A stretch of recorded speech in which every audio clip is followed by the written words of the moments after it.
이재명의 첫 재판 결과가 오늘 나왔습니다. 이재명은 총 11개 죄목으로 4개의 재판을 받는 중인데요.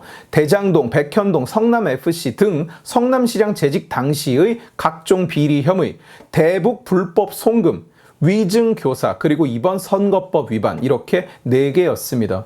이번 선거법 재판은 무슨 재판이었느냐? 지난 대선 기간 때 이재명이 방송에서 김문기를 모른다고 했던 말, 그런데 사진이 나오고 같이 해외를 다닌 기록이 나오면서 몰랐을 수가 없기 때문에 거짓말을 한 것이 됐고요. 또 백현동의 유례 없는 비상식적인 용도 변경, 한 방에 4단계나 상향을 했어요. 한 단계 상향을 하는 것도 정말 어려운데 4단계를 상향을 한 겁니다. 그걸 두고 국정감사에서 국토부가 용도 변경을 안 해주면 문제를 삼겠다고 협박을 해서 어쩔 수 없이 해줬다고 말했는데, 알고 보니 거짓말로 밝혀진 거예요.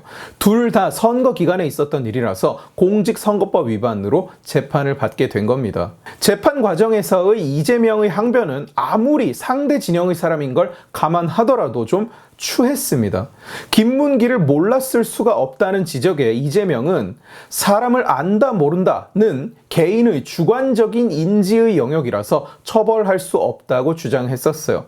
그렇게 치면 지 부하, 지 동료, 지 애비 애미도 모른다고 말해도 된다는 뜻이 됩니다. 주관적인 영역이니까요. 가족의 일원이었을 뿐이지 안다고 할 수 없다. 나는 내 아버지를 잘 모른다. 백현동 관련 거짓말에 대해서는 그 발언이 국정감사에서 있었기 때문에 처벌할 수 없다고 주장했었습니다. 선거법은 선거에 당선될 목적으로 연설, 방송, 신문 등에서 허위 사실을 공표하면 처벌하게 되어 있어요. 그런데 이 등에 국정감사는 속하지 않는다. 달리 말하면 국정감사에서는 그냥 거짓말을 해도 괜찮다. 이런 주장이었던 것 같아요. 고의가 아니라서 처벌할 수 없다고도 했었습니다. 실제로 공보물에 오타가 들어간 경우, 이런 사건에 대해서 고의가 아니라서 무죄 선고를 하는 판례가 있는데, 자기 의혹에 대해서 자기 입으로 떠든 말이 어떻게 고의가 없는 게 되는 건지 썩 납득이 가지는 않죠. 끌어오르는 역겨움은 일단 차치하고, 어쨌든 검찰은 여기에 징역 2년을 구형했습니다. 2년이 최고형입니다. 물론 민주당은 위에 말씀드린 이유로 아예 무죄라고 주장하고 있었고요. 대장동, 백현동 사건은 사안이 복잡해서 앞으로도 몇 년이 걸릴지 알 수가 없는 상황이라고 합니다. 대북 불법 송금은 이제 공판 준비 중이고요. 왜 이렇게까지 늦어지고 질질 끌었는지 일단 그 질문은 뒤로 미뤄두고, 사실상 이번 선거법 위반 건과 11월 25일에 선고되는 위증교사 두 재판이 대선 전에 확정된 결론을 볼 수 있는 전부였어요. 특히 선거법 위반은 원칙적으로는 전심 결과가 나오고 나서 3개월 이내에 재판을 끝마쳐야 됩니다. 그래서 칼같이 진행된다면 6개월 뒤면 대법원 판결이 나오니까 대선 전에 대법원 판결까지 볼 수 있는 가능성이 있는, 사실상 현실적으로 유일한 재판일지도 모릅니다. 이재명에게 선고된 형은 징역 1년에 집행유예 2년입니다. 법원은 김문기를 모른다고 한 건에 대해서는 허위사실이지만 선거법상의 유죄는 아니다. 그러나 백현동 관련 사건은 이재명 측의 주장처럼 국토부가 요구해서 용도 변경을 한 것이 아니라 성남시의 자의적인 판단이었고, 따라서 허위사실이 공표된 거다. 그리고 그게 방송을 타고 방영되면서 선거에 영향을 미쳤다. 이렇게 판단을 했어요. 며칠 전에 국힘당의 모 의원이 방송에서 이재명에게 80만 원 벌금이 선고될 것이라고 했다가 문매를 맞은 일이 있는데, 100만 원 미만의 벌금이 선고되면 사실상 이재명에게는 아무런 데미지가 없습니다. 일각에서는 일단 그 경우에도 유죄 판결은 받았으므로 범죄 사실은 인정된 거라고 이야기하기도 합니다만, 대한민국에서는 그걸 아무도 신경 쓰지 않아요. 이미 한국 사람들은 사안의 옳고 그름을 진영 논리와 정치인에 대한 팬덤으로 판단하는 단계에 들어선 지 오래됐기 때문에 벌금 80만 원은 유죄의 인정이 아니라 정치적 승리로 봐야 되고요. 털어봐야 고작 80만 원이라는 식으로 받아들여집니다. 특히 대선을 치른 지 3년이 돼가는 이 시점에 고작 80만 원짜리 판결 하나를 이끌어냈다. 그리고 다른 판결은 언제 나올지 짐작조차 안 되지만 적어도 다음 대선 전에는 절대로 확정 판결이 안 나온다는 것은 이재명에게는 사실상 사법 리스크의 절반쯤을 떨어버리는 수준의 쾌거였을 거예요. 그러나 징역 또는 100만 원 이상의 벌금이 확정되는 경우에는 데미지가 큽니다. 집행이 유예되더라도 금고 이상의 형을 받으면 의원직이 바로 박탈됩니다. 그리고 선거법상 집행유예 선고 이후 10년간 피선거권이 박탈돼요.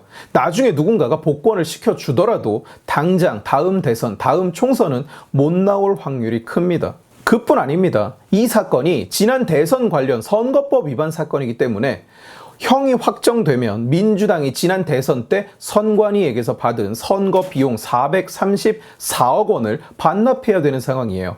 저는 이 대목에서 사실 쉽지 않다, 난관이 만만치 않다는 생각을 했었습니다. 434억 원이라는 돈이 엮이는 순간 이재명 한 사람의 문제가 아닌 거예요. 사법 판결이 그런 걸 신경 쓰면서 나겠느냐? 예, 그러지 않는 게 맞습니다만 그런 원칙과 정의가 넘쳐 흐르는 사회인지는 잘 모르겠고요.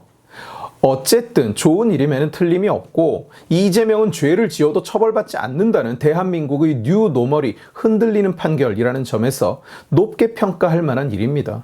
그러나 약간 초를 치는 발언을 하자면 선거법 재판은 원래는 1심은 공소부터 6개월, 2심, 3심은 전심 선고로부터 3개월 내에 선고하게 되어 있습니다만 현실은 전혀 그렇지 않아요. 이번 이재명의 선거법 위반 1심도 6개월이 아니라 자그마치 26개월 799일 만에 선고가 된 겁니다. 2심, 3심을 1년 반씩만 뭉개도 대선 전에는 3심 확정 판결이 나지 않습니다. 그러면 대선에 나오겠죠, 이재명은. 말씀드린 대로 대장동이나 대북 송금은 아마도 2년 반 안에는 대법 판결을 보지 못할 거고요.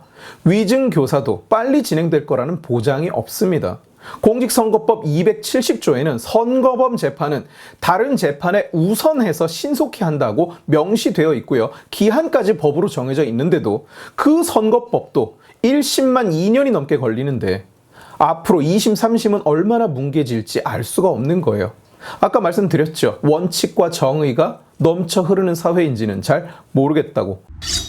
지금으로서는 미리 실망하거나 절망할 필요는 없습니다. 25일에 남아있는 위증교사 판결도 기다려봐야 될 거예요. 이재명은 최근에 선거법 위반보다 열흘 뒤에 판결이 나오는 위증교사에 대해서 항변하는 글을 더 많이 작성했습니다. 그만큼 그 재판에 신경을 더 쓰고 있다고 봐도 될 거예요. 구형량도 더 큽니다. 이번 선거법 위반 재판은 구형이 징역 2년, 위증교사는 징역 3년입니다. 그러나 우리가 기억해야 할 것은 판결 하나가 이미 골마버린 세상을 뒤집어주고 치유해줄 것이라고 기대해서는 안 된다는 겁니다. 의료 사태 도중에 있었던 증원 관련 가처분 신청도 그렇고 지난 몇 년간의 중요한 정치적 분기점이 될 수 있었던 여러 판결들도 마찬가지고 사람들이 잔뜩 기대를 걸 때마다 저는 늘 회의적인 시각을 보였어요. 판결 하나로 모든 게 바로잡힐 거라고 생각하지 말라고. 이재명에게 정의는 이미 너무나 지연됐고 앞으로도 오랜 기간 동안 지연될 예정입니다. 2년 뭉개진 거 3년 더 뭉개지는 건 일도 아닙니다. 제가 이런 신중론을 이야기할 때마다 젊은 사람이 왜 말을 그렇게 하냐고 희망적으로 얘기를 좀 못하냐고 분노에 찬 성토를 쏟아내는 분들이 많이 계셨어요. 그런데 저는 근거 없는 낙관론이나 정신승리 이런 것과는 거리가 정말 먼 사람입니다. 총선을 앞두고 180석이네 150석이네 개헌 저지선을 넘네 만에 설레발치던 사람들 지금 다 어디 갔어요? 우리한테 필요한 게 정신승리의 깃발입니까? 아니죠. 민주당이나 국힘이나 일희일비하지 말자는 시각도 있습니다만 정확하게 얘기하면 또 냉정하게 얘기하면 이재명 재판은 보수 진영으로서는 희할 일보다는 비할 일이 더 많이 남아있는 것일 수도 있습니다. 시간도 이미 너무 끌었고요. 여론도 너무 좋지 않습니다. 마냥 기뻐하기만 할 수는 없는 상황이라는 거예요. 그럼에도 불구하고 어쨌거나 민주당에서도 좀 더 정상적인 후보가 나와서 좀 더 정상적인 정치를 하게 될 확률이 좀 더 높아졌다는 점에서 오늘 판결은 다행이라고 할 수 있을 겁니다. 오늘 지식의 칼은 여기까지입니다. 재미있게 보셨으면 지식의 칼 채널을 구독해 주시고 이 영상을 주변에 공유해 주세요. 여러분들이 공유해 주시면 설득은 제가 하겠습니다. 고맙습니다.